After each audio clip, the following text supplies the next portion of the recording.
Hello, everyone. Welcome back. I hope you're in for another good time of 10 Talks from Opera Theater of St. Louis. I'm Damon Bristow, Director of Artistic Administration at Opera Theater, and I am thrilled to be here today with internationally acclaimed conductor, composer, and author Leonard Slatkin.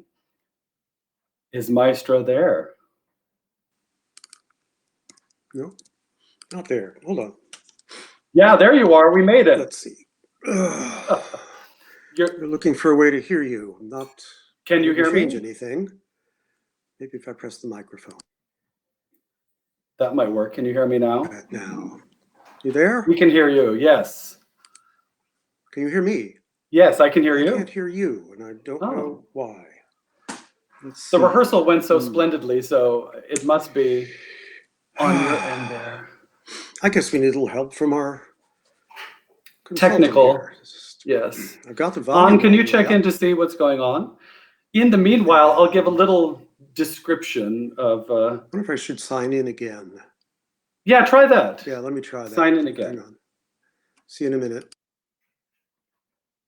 While we wait, I'll give you a little background on Maestro Slatkin, who is the music director laureate of the Detroit Symphony Orchestra and the honorary music director of the Lyon National Orchestra. He is the former music director of our very own St. Louis Symphony, and he is the winner of 6 Grammy Awards and 34 nominations. So Maestro Slatkin is here in St. Louis. He has recently relocated, and I'm sure we'll be very thrilled to talk about that with him. And is that working? It's working fine. Oh, good. I just gave your entire bio, so we cleared that out of the way. You much know it. I'm glad you lived it. I hope you know it. Yeah. Well, thank you for being here with us. I'm glad we could get technology to work. I'm thrilled to see the entirety of your office, your library, all those wonderful pictures. Entirety of the library. This is actually my studio, my work study space. But downstairs in the basement, there's all of my music: piano, opera scores, orchestral scores. It's rather immense. Have you been currently sorting through and refiling and reorganizing and doing all that fun quarantine stuff? Well, it wasn't about the quarantine. When I moved back to St. Louis almost 2 years ago now, I realized that for 40 years, more than 40, being a music director, my music library always existed at the orchestras where I was the director. They took care of it, they sorted it all out, every bit of it. Now, for the first time, I was actually able to spend time going through it myself. So there was an immense process of deciding what to do with many things. I had all of my father's violin music, which I no longer need. So I sent that off to his alma mater, which was the Curtis Institute of Music, primarily because it had markings from his teacher. And I thought that was interesting to the school. Then there were numerous duplications. I realized at this point in my life, I did not need 5 different editions of the Beethoven symphonies. So 4 of them went off, as did many others, to the Manhattan School of Music. I sent most of the pop and jazz and other stuff to my son out in LA. He's currently writing music for films. He's 20, I'll be 26 in a few days. So that will serve him. And then I had all of those pieces that get sent to me over a lot of years that I never conducted and I know I never will. So it really was more a matter of keeping the ones that had meaning to me, specific ones that I know I would continue to work with. So it's still a pretty good handful. Yeah. Well, you were talking about your father, and you come from a very musical family. Yeah. So was it expected of you to be a musician, or did your parents want you to be a musician? Or tell us a story about that. Well, we start basically at the turn of the 20th century when grandparents on both sides of the family came over, both from parts of Russia, one from Ukraine, the other from Belarus.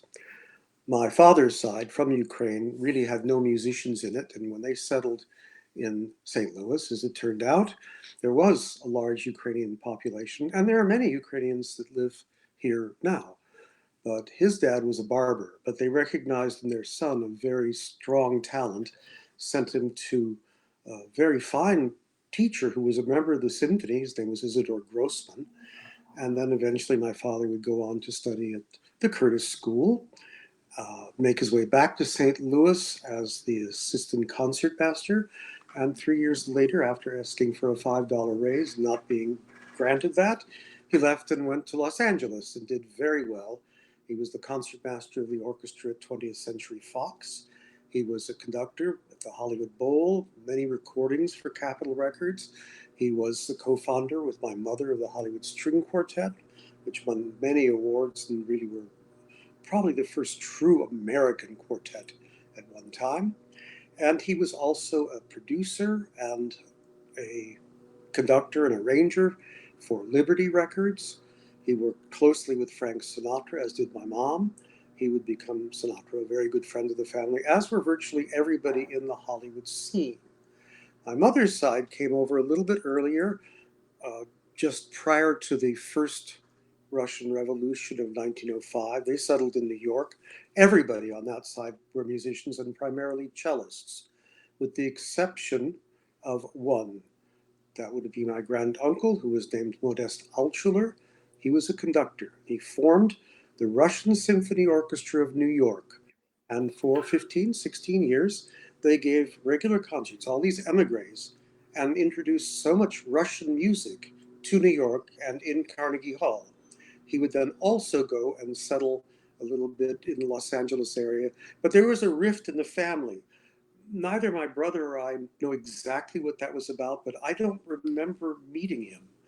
And that seemed a little strange because Modest died actually after my father.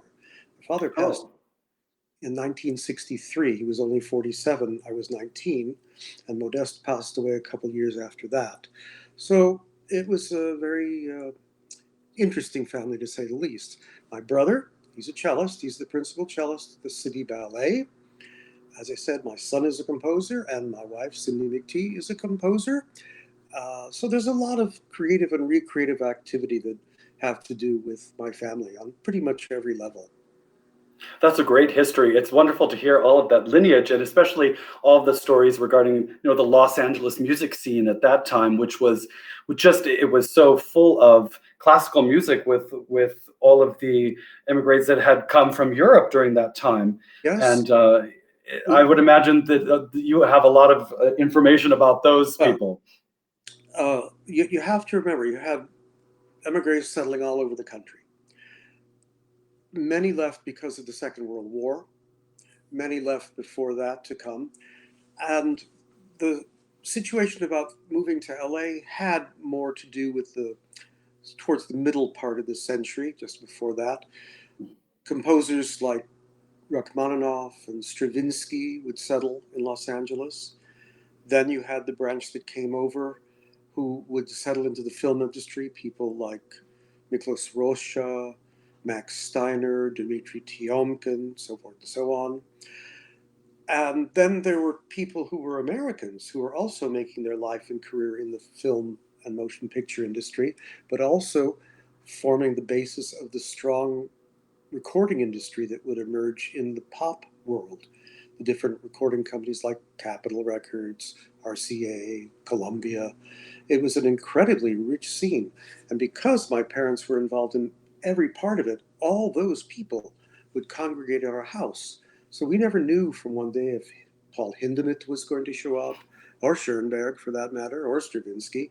But it could also be those film composers. But it could be Sinatra or Doris Day, my personal favorite.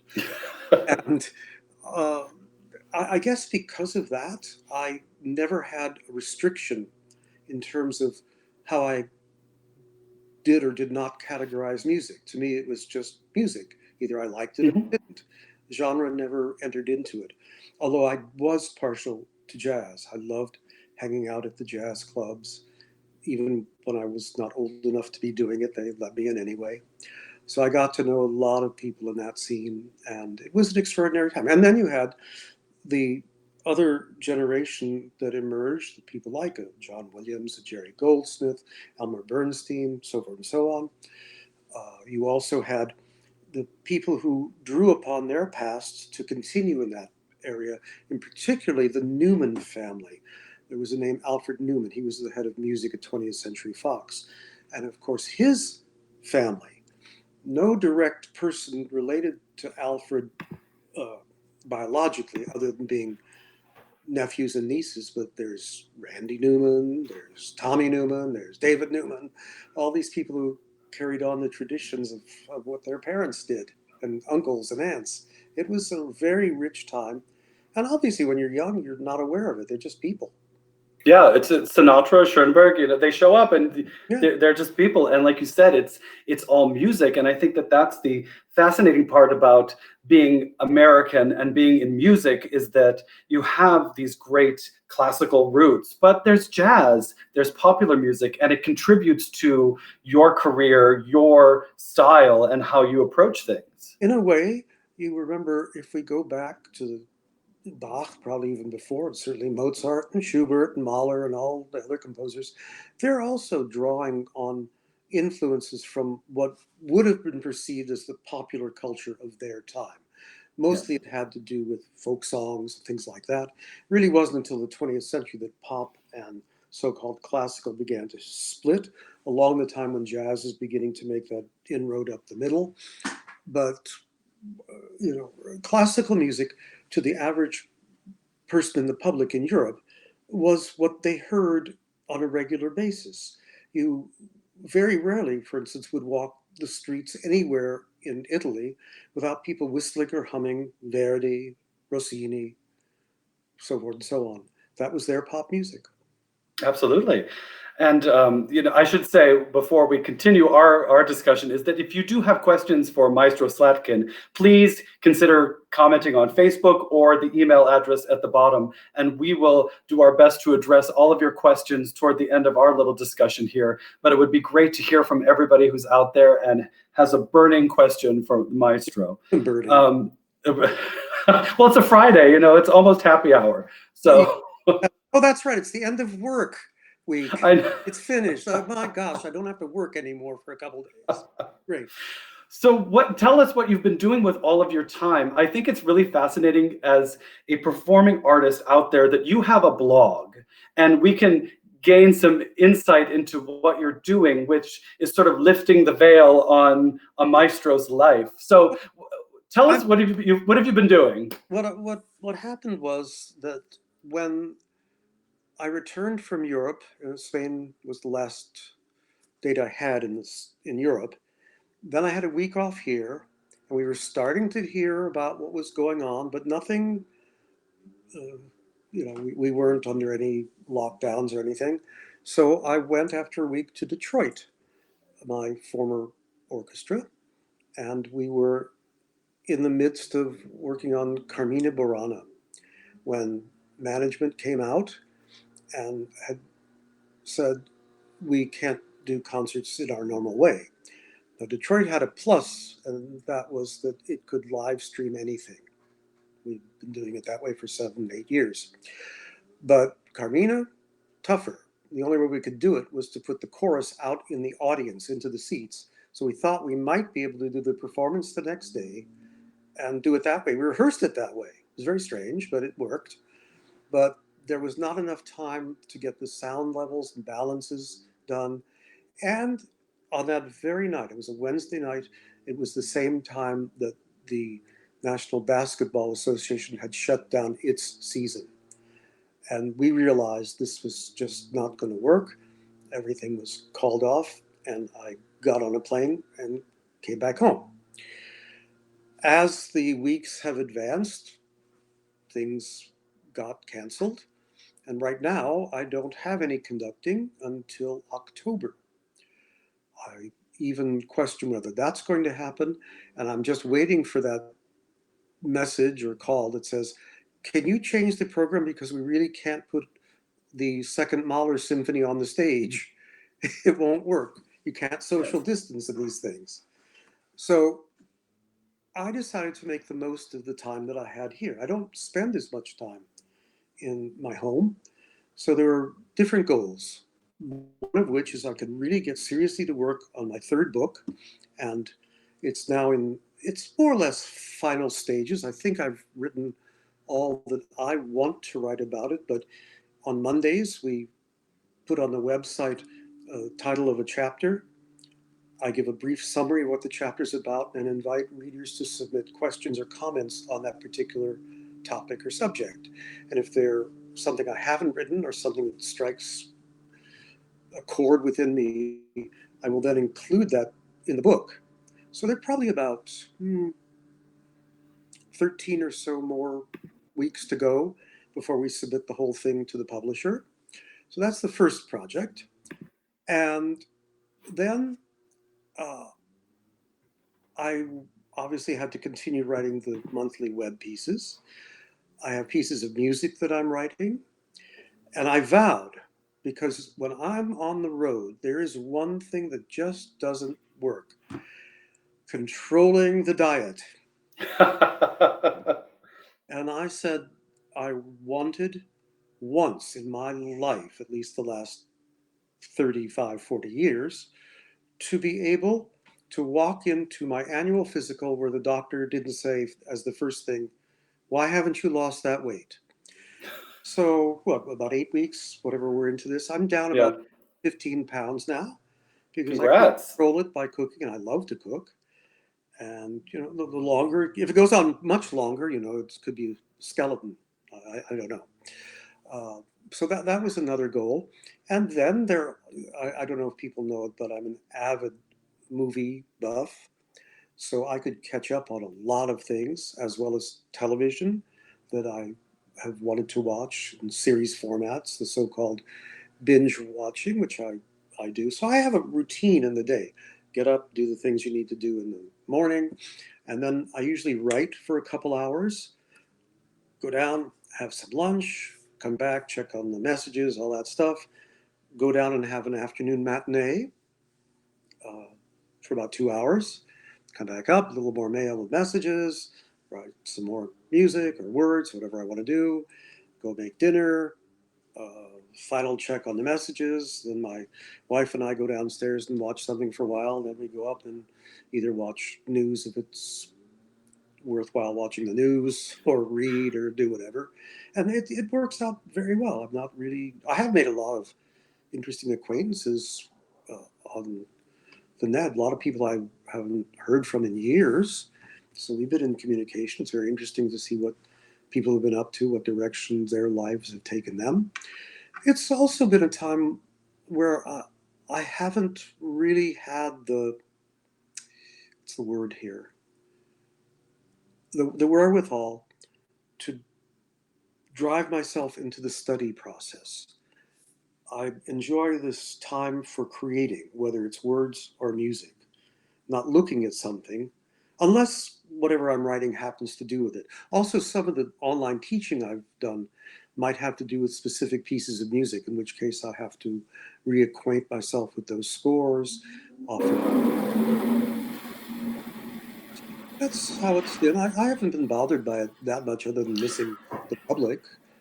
Yeah, I think that I've spoken to a lot of artists that have decided that maybe studying isn't exactly what they want to accomplish, so they find other ways to create. That's right. So that because they just know that studying for the next engagement that might not be there is not a good way of spending the time. On the other hand, it's a very good way to get to know more repertoire. I'm not at that. I'm past that. All I can do now is restudy works and try to glean more information from things that I already know, which is wonderful. So I had an experience the other day, which was my first in terms of actually watching a whole program that was streamed from the Philharmonie in Berlin. So they had about 15 musicians on the stage, and their conductor was there. And it was a substantial program, including the reduced version of Mahler's Fourth Symphony. Performances were uniformly excellent. It was wonderful. But I couldn't help but think for the entire 2 hours, basically, I felt like I was just watching a read through of a recording session. It felt so artificial to me because there was no interaction between what I was seeing on the screen and an audience, at least for me, of one person. I know everybody was doing their best. Also, seeing musicians that far apart from each other, that's inherently against what our profession is about. We're about creating harmony, literally being in communication with each other. So I don't see this all that much as a viable alternative for the future. It's interesting a little bit, and it might be helpful for new music, for young composers to get their messages out there. And there's some clever bits where people will play all the parts or make a whole chorus out of themselves. I thought the Met Gala, I guess we would call it, was very well done, and people had great messages to say, but we couldn't really do this on a regular basis. It wouldn't feel right to me. Yeah. Yes, it's interesting that you see, like on the Met Gala, for example, all singular artists performing. And I think what I found is that while it was beautiful, what I craved was that harmony, that coming together. And it's interesting because we just got a question via email that has to do with that. As a music director, many music directors are sort of the face of the orchestra, etc. You have tended to favor this team-based approach, this sort of integrated approach. So what's your perspective on it in terms of being the music director? What does each model do, and how do you come to embrace what you embrace? There are two kinds of conducting. One is the music director role, but the other is the conductor. They're two different things.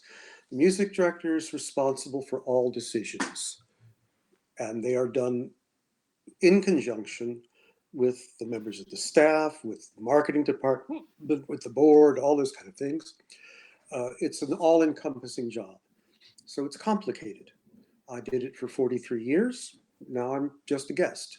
I show up for a week or two, do the pieces I want to do, and then I leave. That's it. But all my life, even though I was brought up in a very strict kind of environment, very old school Russian, nothing was ever good. I don't remember a compliment through the majority of my early, and even through my school years at Juilliard. I mean, the best I ever got from my teacher was, "Oh, Slatkin, it was not bad." That was the highest praise I got. So I was used to that. None of this kind of stuff that we have now. Well, society has changed, but I have thought more and more about myself as just being another member of the orchestra when I'm conducting.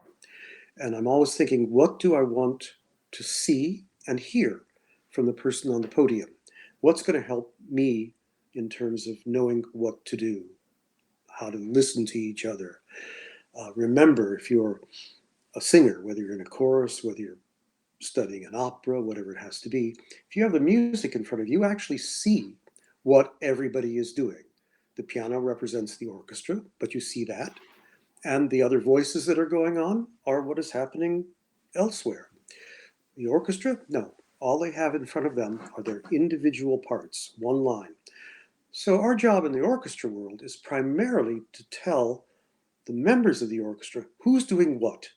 So if you have 75 bars of rest, it's good to say, about 5 bars before you come in, you'll hear a cymbal crash. Then you can start counting. Don't worry about the other 70 bars. Stuff like that. Hopefully the cymbal crash is there, though. Yeah, that's true. And obviously with more experience, the members of the orchestra get to know the repertoire, and they don't have to think about it that way. But you have all these other people who are involved and listening and learning from each other. That's what has traditionally made most of our orchestras great. It's that volume of experience that people bring. It's changed a lot now. It's changed a lot in virtually all aspects of musical expression. And it's because we're now a global society. One of the questions I now ask when I see an orchestra, either where I've been there before, in some cases where I haven't, I'm sort of interested to know how many different countries are represented in your orchestra. And the answer seems to be about 12 to 15 different nationalities. which means in their upbringing, they had 12 or 15 different schools of thought.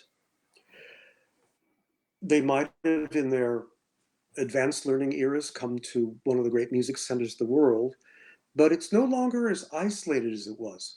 You look at the stage, both whether it's something we're watching from the audience or whether you're seeing the orchestra, and so many people from so many different parts of the world are represented. And they bring with it different senses of style. So we have, in some ways, a little bit more of an international cast to the way we approach music now. You don't hire people anymore just because they fit into the past of how an orchestra was, or even necessarily sometimes that they blend with the other voices on the stage. You're going sometimes because you know those voices, you think they'll be interesting for that role, and even though their pronunciation of the language will be different, and their method of sound reproduction will be different, we don't think that way quite so much now. I'm not sure that's a good thing or a bad thing, but it certainly Yeah, I it's, agree. You can't quite tell if it is a good thing or a bad thing, but it's different. yeah. So I'm seeing a bunch of questions here. Let me answer a few, and then I want to get talking about what I suspect most of you want to hear about, and that's opera, because I have an interesting, very interesting background here.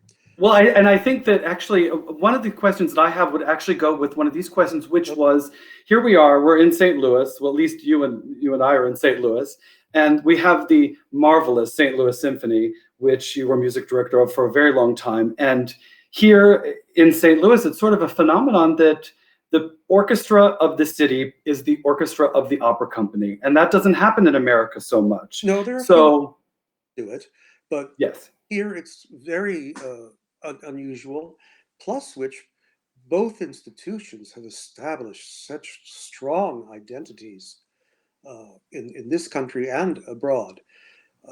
I was here when Opera Theater started, and I saw it grow. And right away from the outset, they knew they had something really great on their hands.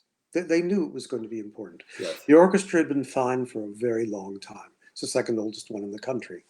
But also, when it started, it also provided something that was very necessary. At the time, not only St. Louis, but so many other orchestras were negotiating contracts which would now expand the season, making them play 52 weeks a year, not play 52 weeks a year, but they would be paid full time.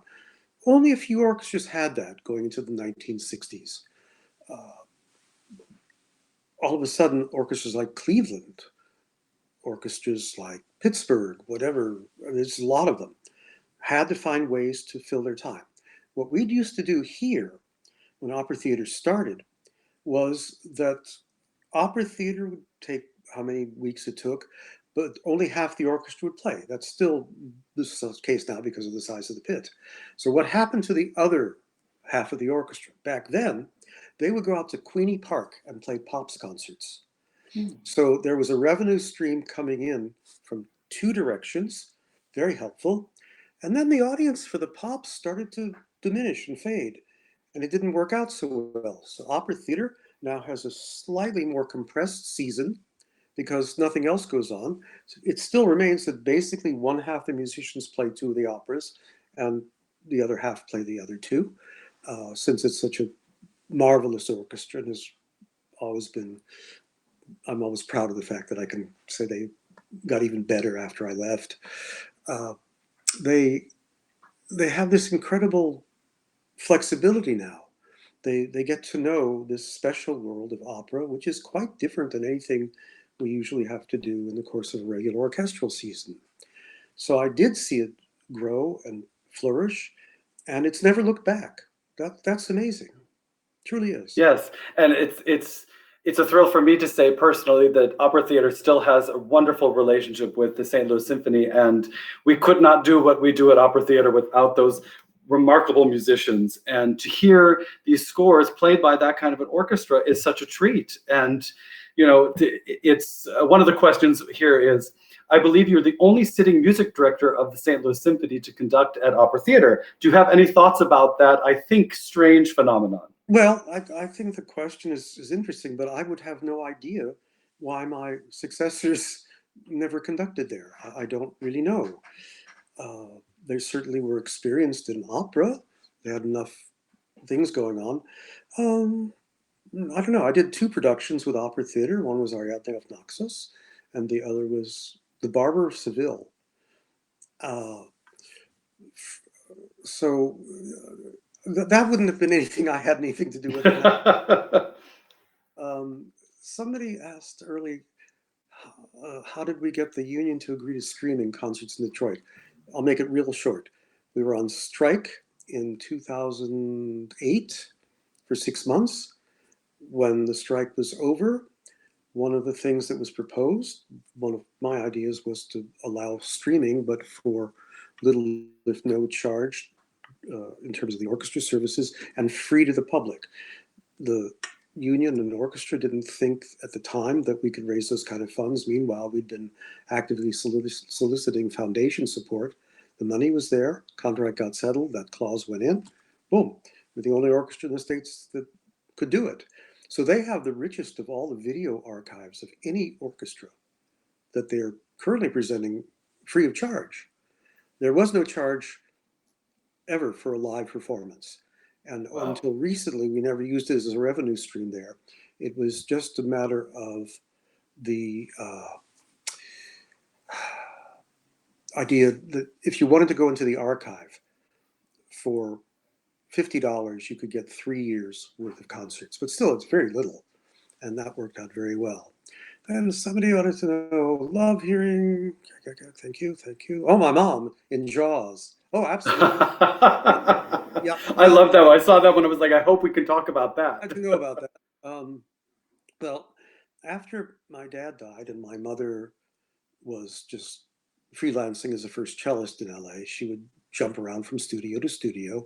This had started back in the mid-1950s during the McCarthy era. And I don't know if it happened when John was here last season, but sometimes when I would have John with one of my orchestras, or if I happened to be in town, John would come and he would conduct, and usually he would have the Jaws theme and fugue, the shark cage fugue. I like that. It's nice. And he would tell a story to the audience that my mother was the first cellist during the scoring of Jaws, and that she had been scaring audiences and people ever since that film. And I would usually shout from the balcony, no, John, she was scaring people well before that. You have personal experience. She was an opposing force.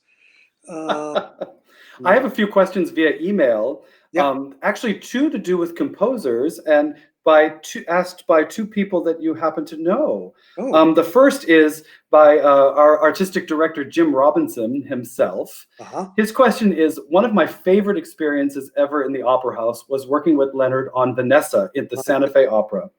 I know you recorded and performed a lot of Barber's music, but I never asked if you worked with him closely on anything and why he never wrote more operas. Any insight into Samuel Barber?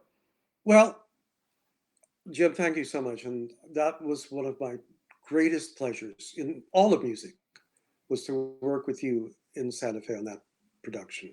We all had such a good time. I mean, I don't think I've ever gone through a lengthy period like that with everybody being so focused and absolutely in sync with another. It was great. So Barber, of all the major American composers of that generation, he was the only one I never met. But all the others, Copland, Harris, William Schumann, so forth and so on. I'm sorry I didn't meet him, because one of my closest friends and somebody who had a wonderful association with us here in St. Louis during my years, the pianist John Browning, we had recorded the piano concerto that was written for John by Barber. And I remember asking him the same question. I said to John, why didn't Sam write more operatic works? In fact, he wrote really sort of three. You had Vanessa, you had Antony and Cleopatra, but you also had that beautiful little short A Hand of Bridge, which is a wonderful 9-minute opera, shortest opera, I think. Unless you take a Philip Glass one and play it without the repeats, then that would be the shortest. That's a joke, everybody.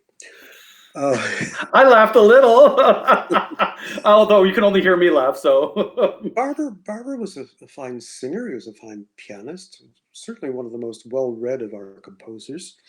And John said that ultimately Barber preferred his vocal medium to be the song. And indeed, I think he wrote of his lengthy works, the Knoxville Summer of 1915 is an object lesson about how to convey that kind of text. And I think he preferred these short forms. Remember, he wrote 2 symphonies, but the first is only 20 minutes long, and he threw the second one out.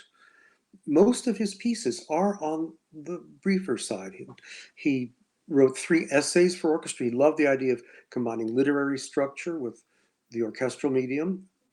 So I think he was perhaps also daunted by his companion Giancarlo Menotti, who I'm told from many sources was also not the easiest person to get along with, but I'm sure he had an influence saying, no, you don't need to write that. Now, I'll tell you a story people don't know. One of our biggest splashes here was when we played here and then went to New York with a huge piece of William Balcom's called The Songs of Innocence and Experience. This is a piece that makes the Mahler 8 look like a Haydn string quartet. It's absolutely immense. We did it here. It was an immense success. And I'm thrilled we did it. But what was supposed to happen was that we were going to try to play the original version in concert of Antony and Cleopatra before Menotti got his hands on it. You remember, this was a spectacular failure at its premiere at the Metropolitan Opera.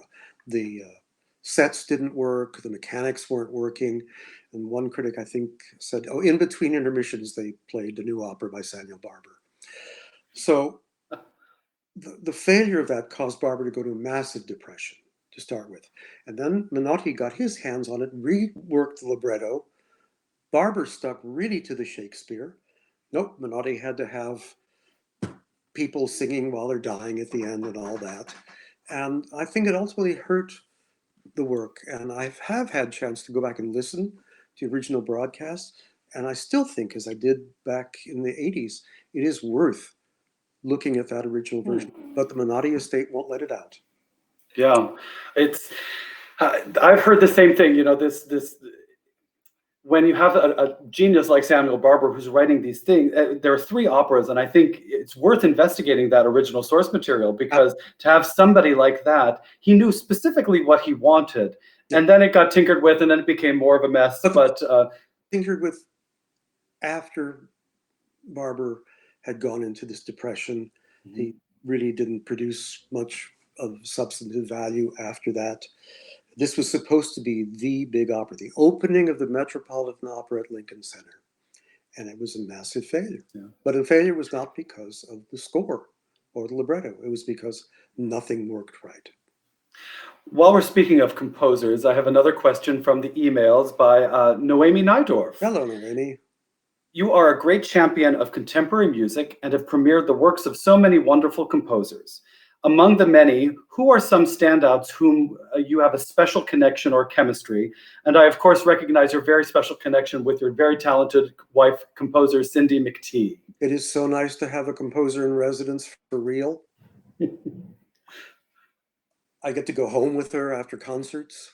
I play a lot of her music, which we met here in St. Louis. She was here at some sort of composer reading back in the 80s, I think. And then later on, we would play a couple other works by her. And then in Washington, I commissioned a symphony from her. But we didn't get together until, what was it, about 11, 12 years ago, something like that. So who do we start with? Well, we had our composers in residence: Joseph Schwantner, Donald Erb, Joan Tower, Claude Baker. Wonderful composers. I'm not sure that any of them have written opera. I might be wrong, but I don't think so. Then, very close associated with John Corigliano. We recorded a couple albums of his music here. I had the pleasure of doing Ghost at Versailles in Chicago one year. And then so many others, Balcom, Steve Stuckey, Chris Rouse. The list is kind of endless to me, but I guess what made it interesting was that I enjoyed taking the works that I fell in love with to other orchestras. There's more important than a premiere is the second performance. So many works, whether for stage or for abstract presentation, end after their premiere. You have two performances, first and last, and that's it. I think more people need to re-examine what has existed, bring back some of those incredible masterworks, at least in the symphonic field. This whole generation of people who are writing symphonies, Piston, Sessions, Peter Menon, Roy Harris, so forth and so on. There are a lot of them, William Schumann. None of it gets played. It's like it's lost. And that's sad because that was part of our heritage. In a funny way, I'm more applauding opera companies who take, within their limited seasons sometimes, more of a risk in resurrecting works that they feel are deserving of being brought back, and from that generation as well. It's been such a joy to see here at Opera Theater that so many of the world premieres that have been done have actually had lives beyond. Now, some haven't, and I think that's just the nature of the beast. But this is where the university environment, a music school environment, can come into play. And you'll see a lot of things that go maybe off the circuit of the big houses, but they might find a home in the university circuit. Somebody asked a question, two here. What piece of music is my guilty pleasure? Well, let's see.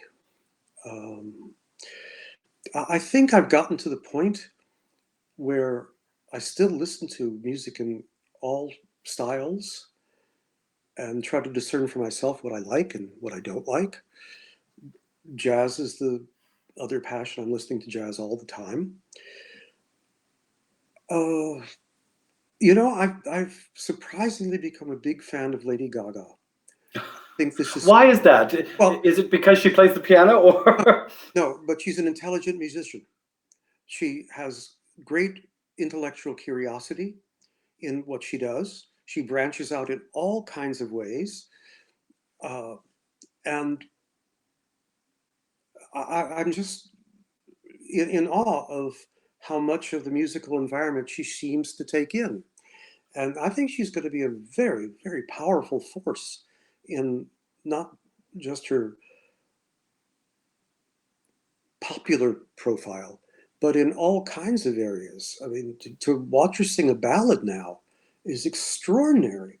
So you can see how she's going to develop and potentially become a real force. Don't be I surprised. think she's one of those that has an understanding of tradition and where she's coming, where she is in the arc of artists and popular artists and singers, and can take that and make her own thing with it. One of these people who can bring others along because she has a fan base that will do that. Yes. And she'll be able, much better than you or I, to tell people why they should be interested. I think I would keep my eye on her in terms of this. Absolutely. One of these other questions here is, are there differences between conducting opera and orchestral music? Absolutely, of course. Well, obviously you have the distance between the stage and the pit, of course. I'm going to say that the main difference is understanding the abstract world of most symphonic and chamber works, as opposed to the visual experience of the operatic stage. Opera must be driven by some sort of story, even if it's as stupid and convoluted as Trovatore. But I came to opera in a different way. In Los Angeles, when I was growing up, we did not have an opera company, professional one. Once a year, the San Francisco Opera might come down for a week, and that was it. I grew up in a house with chamber music, a string quartet resident in my home. There I was in the recording studios and on the sound stages. So most of my opera came via radio and recordings themselves, not with the first-hand knowledge that so many other people had. And the technology was different back then. Now it's easy. You can sit in the movie theater with a bag of popcorn and have your opera. I can say something about that in a minute. Yes, please. I would love to hear about that. So the first opera I ever conducted was in Aspen as a student, and it was the American premiere of The Bear by William Walton. It was a wonderful experience, delightful short one-act opera, and I had a wonderful time doing it. And then I would go on to lead different operatic productions in different schools. And then finally, I would enter, I think, my first professional opera would have been here with the Ariadne. And I've done about 30 operas, both staged and in concert. The experience itself has been mixed, mostly because, not usually because of the voices, but usually because I would look at what the text said and often disagree with what I was seeing on the stage. The most substantial of those disagreements came in Hamburg, where we were doing Tosca, and the director decided that everybody knows how Tosca goes, so he's going to do it all differently. There was no picture of the Attavanti. It was just a blank canvas. Why? Because everybody knows what she's supposed to look like. So we don't need to see her on the canvas. The font with the holy water. It was where Cavaradossi puts his paintbrushes. Nice. The end of the first act at the Te Deum, it was you had the symbol of a crucifix, and then it would fold over itself and become a guillotine. Lovely. No, Obviously, it was not going to go well for you. Well, and it didn't even. She didn't even jump at the end.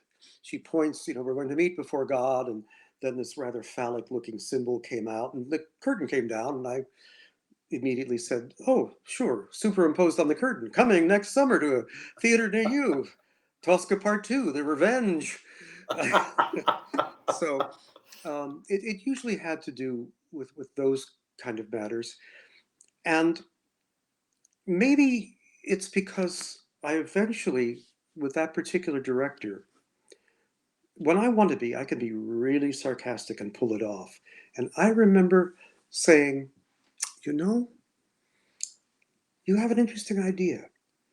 We all know how Tosca starts. It's that one pedal chord, then 3 chords over it, we're in E major. So I think we don't need the first 3 bars. Let's get rid of that. We'll just start the chase music. Da, da, da, da, da. Not only that, but the great tenor aria in the 3rd act with that clarinet solo. What about putting it in the contrabassoon, give it a darker quality? And he says, you wouldn't. I said, well, but if you can make changes like that, why can't I? Yeah, but it's what Puccini wrote. I said, yes, but the libretto and the setting, everything there, it says in the music where it's supposed to take place and what's going on. All the directions are there. Now, of course, I was being facetious. I don't mind moving things around in time and space if it doesn't violate the intent of what the people who created it would be. You wouldn't want me to go out there and do Beethoven Fifth 5 times slower than somebody ever did it. Nobody would want that. We all put our little touches in it, but hopefully we do it in a way that nobody recognizes that anything has gone wrong or has been changed. So that's the first thing. So I want to get now to this thing about the opera and the theaters. I think it's great for introducing people and having the ability to hear the singers. But something happens. I've gone to a couple, and I realize that what I'm watching in the theater is not the director of the production's idea at all. It's the director who's doing the show. So if you're doing Aida, and there's an aria, and you have this whole chorus of possibly 100 people and elephants and whatever it happens to be, but the director's decided he or she wants to see the soprano. If you're in the house, you are able to take in all of it or choose what you want or move your sights to what the director wants you to have. When you're in a movie theater, you don't. You don't have that option. Yes, and I think that I've noticed that too, is that for me, I don't have a personal problem with the HD. It's an experience, but for me, it is here, and then opera is here. They're just different experiences, and they're valid both. But I think you're right in that you're watching somebody else's interpretation of that performance. And that is a little bit like the difference between a live performance and a recorded one. Yes, the interpretation of the work might be what it is, but the sonic profile, the way we hear, no matter how good your sound systems are, it is not the same as hearing the artist projecting into the environment in which they are performing. Yes. They are very separate. We always have to remember that's the beauty of live performance, that it gives you a sense of sound that you cannot get in your home, in your car. We're glad to have it, but it is not the same thing. And I think that's what we're experiencing now, is that when we've been thrust into this arena where we can only consume digitally. And I'm personally finding that I'm not watching as much or listening as much because I crave that live, not just sonic, but the feel of what it feels like to be in a room that is creating that sound as well. One thing also that falls into that category, it's very rare, be it a concert or an opera or even a play, when there's a video of it that I watch it a second time. I've kind of gotten the information. After that, I will always return to just the audio quality because I can use my imagination. Once it's seen, a certain degree of mystery goes out of it, and I might want to see something watch a conductor with particular attention to the detail, but once I've seen it, I kind of embrace it. But listening to it, no, it's always something special to hear it. There's an interesting question from somebody I remember, Leslie. The 4:30 in the morning video, they were videos, remember? We had, what was it called? It's on Camo X back then, TV. Now it's Camo V, or how does it work? I forget about the radio station and the television station split. But I used to have Symphony Preview. Every week I would do a half-hour program which would get aired at 4:30 in the morning on Sundays. When everybody's awake. This is the time when there was not much cable, if any, and it was infomercials. And the station, I would be talking about the next week's program coming up at the symphony, demonstrating at the piano, doing whatever I wanted to do. And after 60 Minutes, which was followed then by Murder, She Wrote, the television station would actually say to people, we want you to tune into Symphony Preview, and if you can't figure out how to stop your VCRs from going 12, 12, 12, we will help you through that process so you can tape it and watch it anytime. That was pretty advanced thinking for back then. And I think they were about 3 seasons. I have a few. I've dared not watch them. I really don't think. Well, how far we've come with technology. But the idea of time shifting, the fact that, now I get upset when a television show, you have to wait for the next week to find out what happened. I want to go, This has really drawn me in.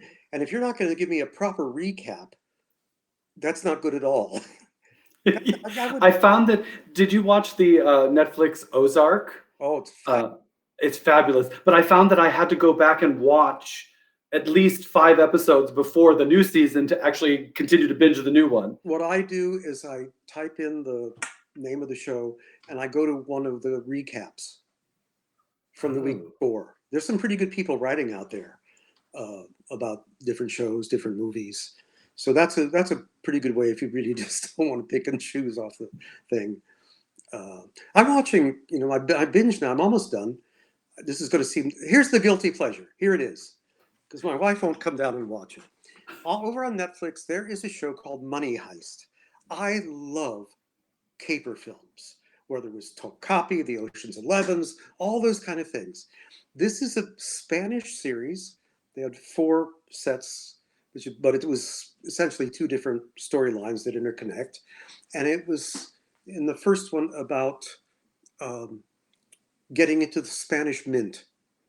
Oh, The people who do that. I can't give any of it away, but it's not particularly violent.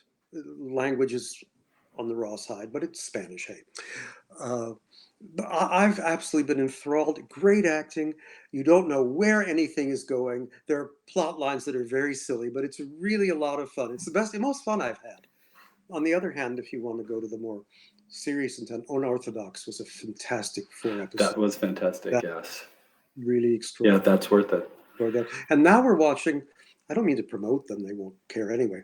There's a maybe not so watched streaming service called Acorn, which does primarily British type things. And my wife and I are watching a series called 800 Words about an Australian gentleman who's a writer, and he brings his 2 teenage kids to New Zealand because the mother has just died. And it's about adjusting to a new society. A lot of us didn't really think much about the difference between New Zealand and a lot of, but it's funny, it's well written, it's uh, tender, it's heartwarming. It's a really good show to watch, along with the other one that was Australian called No Place to Call Home.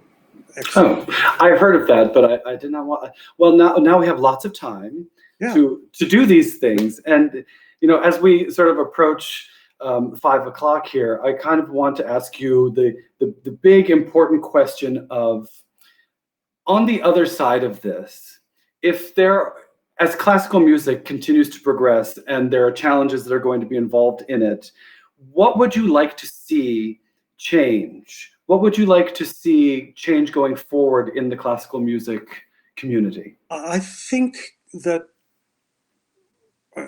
this book that I'm writing now addresses that. It's called Musical Chairs: The Changing World of Classical Music in the 21st Century, something like that. And each chapter addresses an area, and each chapter is preceded with the word on audiences, on auditions, on conducting, on music directors, things like that. And they do mostly have to do with change. But if there was one, if I had to pick the most important thing that needs to change, it is reintroducing not just music, arts education into our school system. Real arts education. I tell the story often that when I was in public school, all of my young years, grade school, what was now called middle school, and then high school, always there was arts. My high school had 3 choruses, 2 bands, an orchestra, composer in residence.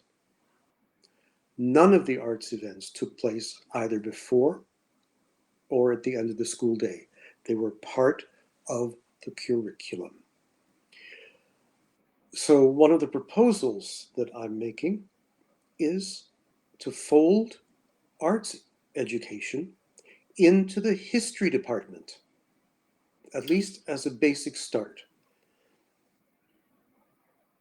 It's hard to imagine, for example, any opera being created, even though the subject matter might be about some other time frame or no time frame, but it's all tied up with what was happening at the time. Cultural significance goes hand in hand with social mores, historic and political events. The best example we have is Beethoven writing his Third Symphony, originally dedicated to Napoleon and originally called the Bonaparte Symphony. He admired Napoleon because he felt that he expressed the idea of democratic ideals. And then Napoleon declares himself Emperor of France. Beethoven, in a rage, takes his eraser, what they had for an eraser then, scratches out the inscription, changes it to Eroica, a symphony to the memory of a great man, as if that person has gone away. So you start this symphony with 2 very strong chords. They can be played longer or shorter, it doesn't matter. You could say, okay, I want to play them as they represented the genius of Napoleon, or I want to play them with the anger that Beethoven feels. You can show that manuscript with that scratched out thing. Let young people make up their minds. It's the perfect reflection of how history and the arts come together. No great work of art is created outside the history in which it's created. So that's the biggest change I'd like to see within the arts. Within the classical music world, I think we've done an actually stellar job of having people be more interested in new composers. Opera theater certainly has. You do 25% of your season with a new work. 25%. Yes. And the audiences are not so frightened off now as they were when I was around here, and you had a lot of formal academics writing. Still puts people off, but composers learned that they needed an audience to get their message across. And so they started writing things that came more from the heart than the mind. And now we're at an age where the two come together pretty well with so many wonderful young composers. I think many of them still need to find their individual voices. That's the other thing we need. I want to go to a concert. I haven't been to one in a long time where I've said, that's not like anything I've ever heard before. Usually it's exactly like something I've heard before. But that can be a good thing because it shows the linear nature of how music progresses. And it doesn't matter whether it's for the stage or for the string quartet or for the piano.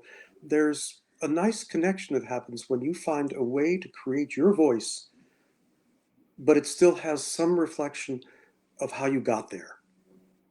Absolutely. I think that as we begin to envision what the world will be on the other side of this, these things are very much in our minds, because as we go forward, education is really important and accessibility is really important. And I think that the more people that you can bring into this world in which we live, the world of the arts and just the world of being human and history, I think you increase society. It becomes better. And I think that I've enjoyed hearing so much what you have to say about arts education, coming from a long line of teachers in my family. It's really important because it also teaches children how to work with one another, how to think creatively, and my arts education was invaluable because it taught me how to be able to talk to people, how to interact, and there's so many things to learn. That's right. So I'm